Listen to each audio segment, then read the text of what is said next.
recalé nañu d'une manière injuste nous sommes solidaires et nous allons mener le combat lépp loo xam ne suñu yoon may nañu comme ni ma ko waxee ci Alassane Sall li ko yoon may na ko def na ko comprendre nañ ko ñun tam lépp loo xam ne suñu yoonu réew may nañu ko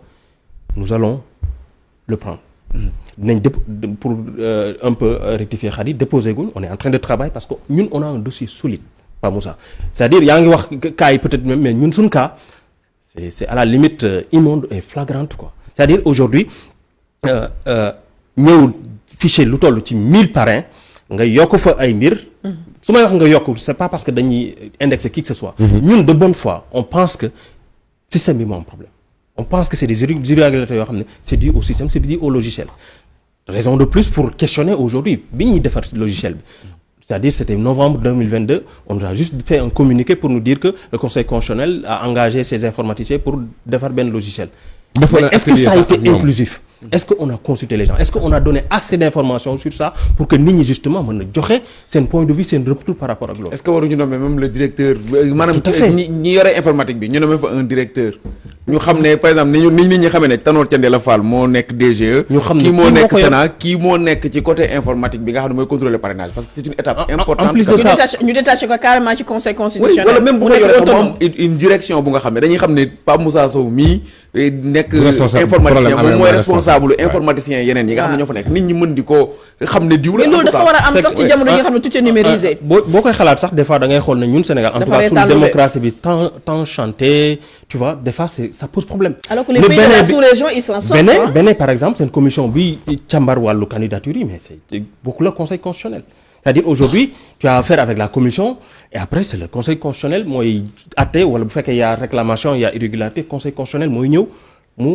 rétablir à l'ordre donc ñun waroon nañ mën a am conseil benn cour constitutionnelle la c'est-à-dire mënoon comment ni ñu ko mën tuddee waroon nañ mën a am benn kuréel boo xam ne tey dina mën a càmbar d'une manière indépendante li nga xam ne nii mooy. mais pas pour ça est-ce que ci irrégularité yi ñu ne duñ dem ci élection boo xamante ne on aura un président boo xamante ne crédibilité am dina entaché wu. parce que il sera pas bien élu. dafa dénaturer carrément le parrainage parce que li ko taxoon a jóg c'est tester la représentativité des candidats. mais actuellement j'ai l'impression que on est en train de tester les capacités intellectuelles électroniques ou technologiques des candidats malheureusement parce que tey jii nii mënoo ne docteur Abdourahmane Diouf.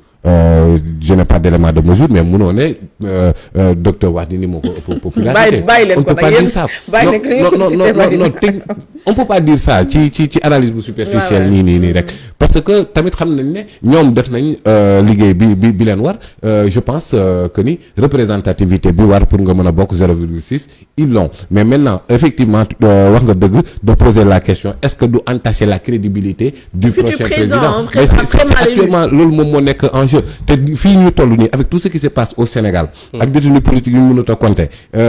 violence bi fi mën a am sur le plan politique loolu noonu yëpp pour nga mën a am une réconciliation nationale après le 25 février il faut que le président en question puisse jouir de toutes les légitimités nécessaires pour que mu mën a engager le combat de la réconciliation nationale delloowaat Sénégal ci raayu développement ak état de droit parce que dafa régresser dëgg démocratie dafa régresser dëgg lii nii li tax ñu dem Union européenne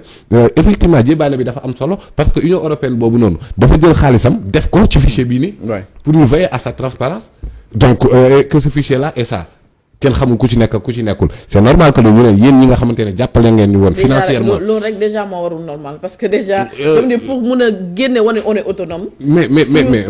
suñu fichier électoral nu ko waa Union européenne je sais que c'est pas une première di financer pour ñu di xool la transparence wala ñu fay nekk loolu rek sans dire donc la transparence déjà est biaisée mais gis nga ñoom boo leen gisee ñu ngi insister ne duñ ay candidats recalés parce que boo leen defee recalé rek dina am foo xamante ne ñoom duñ fa mën a yegg déjà L127 nee na ki mën a def réclamation contre la liste est ouverte aux candidats. mooy 21 instant jamono ñoom kese. aux candidats or ñoom li leen tere doon candidat c'est une injustice flagrante de l'administration. voilà tey jii nii boo demee conseil constitutionnel la procédure n'est pas contradictoire audience du public c'est pourquoi ma doon wax léegi que ni. doo xam sax dañuy jékki-jékki génne la décision. et c'est la même et ce qui est même conseil bi nga xam ne moo la rejeté mooy defaat mooy étudier waat dossier de recours. est-ce que c'est pertinent dans ce cas de faire le recours moo tax ma la doon souligner le fait que benn cours la ñu am bu doon cours la day contradictoire bu doon cours la l'audience est publique ici on a un conseil day àtte léegi conseil conseil maanaam conseil dañ lay laaj conseil du coup foog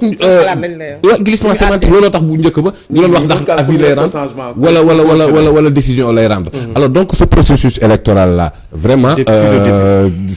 c'est-à-dire processus électoral de la honte aussi yóbbaale leen boobu noonu parce que lépp lañu biaisé depuis que ñu engagé ko ba léegi ñoom it aussi opposants yi dañ leen takkal ay heures ne leen fi ngeen xool ut leen ay parrain rek détourné leen carrément ci li nga xam moo ëpp solo mooy le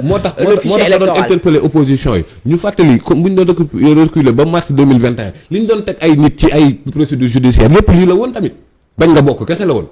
bu ñu defoon bloc c'est-à-dire les questions de l'opposition bu ku nekk rek di ko traiter cas par cas bii sa kële la dal nañ toog seetaan ko mu xeex bee kële la dal fi mu daal ma après ñoom ñëpp ils se retrouvent avec le même problème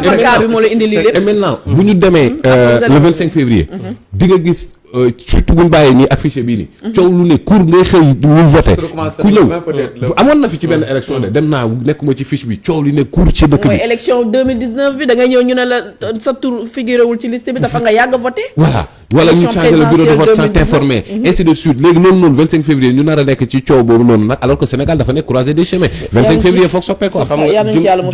xadi jumtukaay yi nga am tey pour mën a xeex li nga xam ne injuste la lu jaarut yoon vis-à-vis sa justice wala sa état li nga mën mooy wax ko ñëpp dégg ko wala nga intenté ay action bu fekkee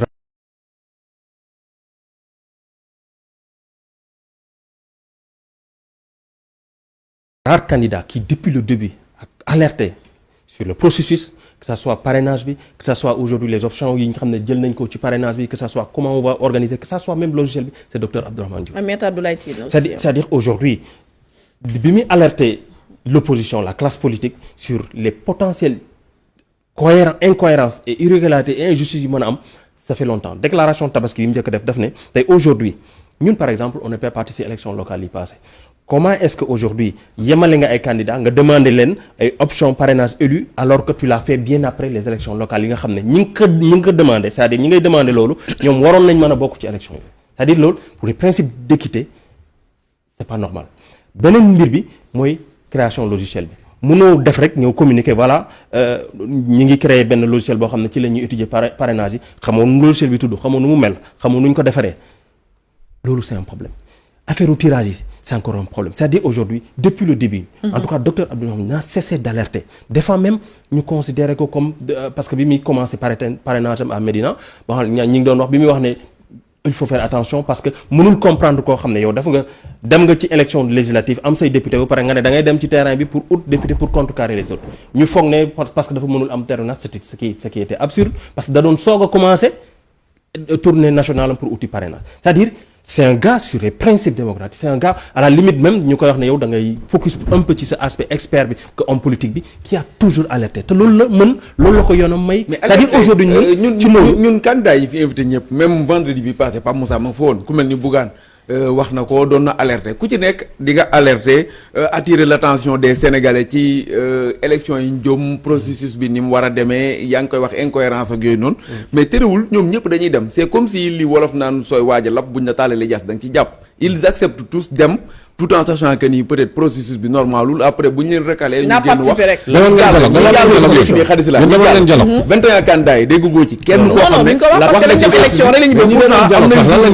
mën nañ leen a éjecté waat c'est ça bu ñu defee recours mën nañ leen a éjecté même ñoom la pire option dans la démocratie en tout cas pour un homme politique c'est la politique de la chaise vide faut jamais le faire c'est-à-dire ñun lépp loo xamante ni jàpp nañu d'autres combats kele wax man waxuma sax ay boycott ak yooyu parce que ñun préconiser ñu dara dañuy laaj rek mais est-ce que amul woon yeneen moyens yoo xam ne au lieu que ñu yam rek ci alerter yeneen kii yoo xam ne nañ ko def pour combattre pour mu am un processus parce que le président Macky Sall l'opposant d'alors ak ñi fi nekkoon fexe nañ ba xeex bañ tegalee une personnalité indépendante en 99 aussi amoon nañ ko bii dañ doon wax rek après malgré que newoon na du ko def mais terewul amatul dara. Et on a usé de tous les moyens que la justice nous on est républicain c'est-à-dire aujourd'hui li nga mën wax naa ko mooy nga yuuxu li nga mën mooy nga bind bu fekkee sa justice may na la ko li nga mën mooy nga alerter c'est-à-dire aujourd'hui l'opposition waruñ ko mën a en tout cas wax ne dafa seetaan wala nangam wala mënoon na def leneen lépp loo xam ne pour man en tout cas ñun tout ce qu'on était en mesure de faire mu nekk suñu possibilité mu nekk loo xamante ni suñu yoon may nañ ko def nañ ko c'est-à-dire maintenant il faut avoir un gouvernement en face qui est gentleman en termes politiques, un gouvernement qui respecte les principes, un gouvernement aujourd'hui qui accepte justement à ce qu'on ait des élections inclusives et transparentes. Mais pas Moussa, est-ce qu'on est curieux aussi de